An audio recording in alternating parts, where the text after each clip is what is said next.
नमस्कार दोस्तों, सर्वांग मोटिवेशन चैनल में आपका स्वागत है। दोस्तों, कहानी काफी पुरानी है। किसी शहर में एक सेठ रहता था। उसके पास अपार संपत्ति थी। समाज में उसकी अच्छी खासी प्रतिष्ठा थी, पर उसका मन सदैव अशांत रहता था। सब कुछ होने पर भी उसे अपने भीतर खालीपन महसूस होता था।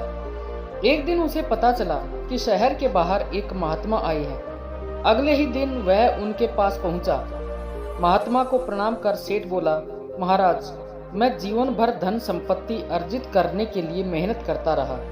सफलता भी मिली, मगर मुझे हमेशा अपनी संपत्ति और प्रतिष्ठा के खो जाने का डर लगा रहता है। कोई ऐसा रास्ता बताएं कि मैं खुश और संतुष्ट रह सकूं। सेठ की मनोदशा समझते हुए महात्मा ने कहा कि शहर में एक व्यापारी है, तुम जाकर उससे मिलो।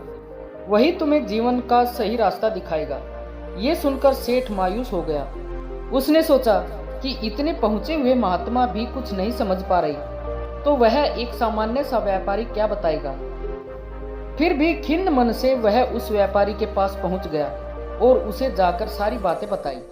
व्यापारी हैरान था। उसने कहा कि मेरे पास बताने को कुछ नहीं है। मैं तो ग्राहकों को सौदा तोल कर देता हूँ। बस इतना ही ध्यान रहता है कि तोलते समय तराजू का कांटा एकदम बीच में रहे। असंतुष्ट सेठ एक बार फिर महात्मा के पास गया और अपना क्रोध दबाते हुए निराश मन से कहा कि उस व्यापारी को कोई ज्ञान नहीं है। मैं बेकार अपना समय बर्बाद कर रहा हूँ। महात्मा मुस्कुराए और बोले कि तुमने व्यापारी की बात का अर्थ नहीं समझा। उसने तो जीवन की कुंजी बताई है।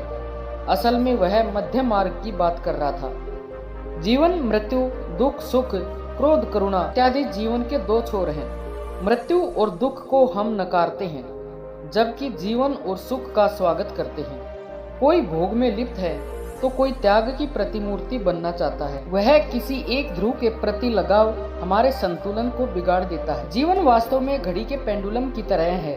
बाएं से दाएं और फिर दाएं से बाएं गतिशील रहता है, पर उसकी स्थिर अवस्था हमेशा मध्य में होती है।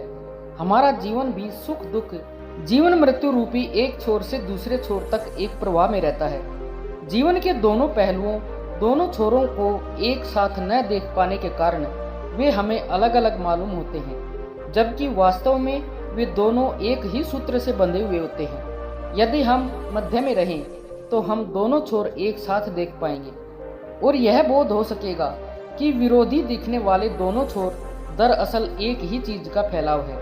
इस तरह दोनों छोरों की स्वीकार्यता ही मध्यम मार्ग है। इस स्वीकार्यता में हम संतुलन में होते हैं। ठीक वैसे ही जैसे रस्सी पर चलने वाला नट मध्य में रहकर रस्सी के बाईं और दाईं तरफ झुकता रहता है और अपना संतुलन बनाए रखता है। मध्य में रहने से हम लचीले हो जाते हैं, हमारी दृष्टि सम्यक हो जाती है, हम बाहर और भीतर दोनों तरफ देख पाते हैं। हम सफलता के बजाय सार्थकता की तलाश में लग जाते हैं। चित्त द्वंद से मुक्त होकर तनाव रहित हो जाता है। मध्य मार्ग पर चलने वाला फूल और कांटों को एक ही सिक्के के दो पहलू मानते हुए फूल को उसकी समग्रता में स्वीकार करता है। दोस्तों, आपको कहानी कैसी लगी कृपया कमेंट में अपने सुझाव अवश्य बताएं। और अगर कहानी अच्छी लगी हो तो वीडियो को लाइक व शेयर करें और चैनल को सब्सक्राइब करना ना भूलें। धन्यवाद।